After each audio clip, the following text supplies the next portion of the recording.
IT park आणि संबंधित विकासामुळे जमिनीला सोन्याचे भाव चढले.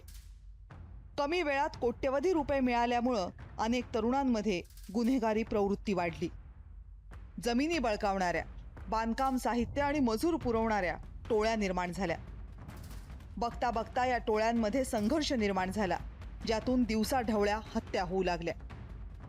पिंपरी चिंचवडची हद्द झपाट्यानं वाढली खरी, पण त्या प्रमाणात पोलिसांचं मनुष्यबळ काही वाढलं नाही.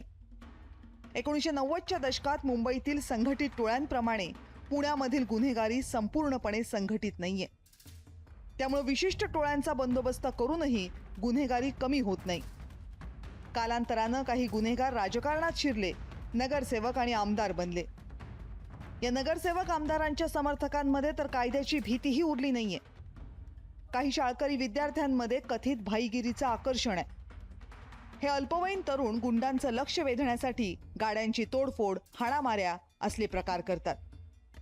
कोर्टामध्ये प्रलंबित असलेल्या केसेसची संख्या प्रचंड असल्यामुळं निकाल येण्यासाठी अनेक वर्ष लागतात.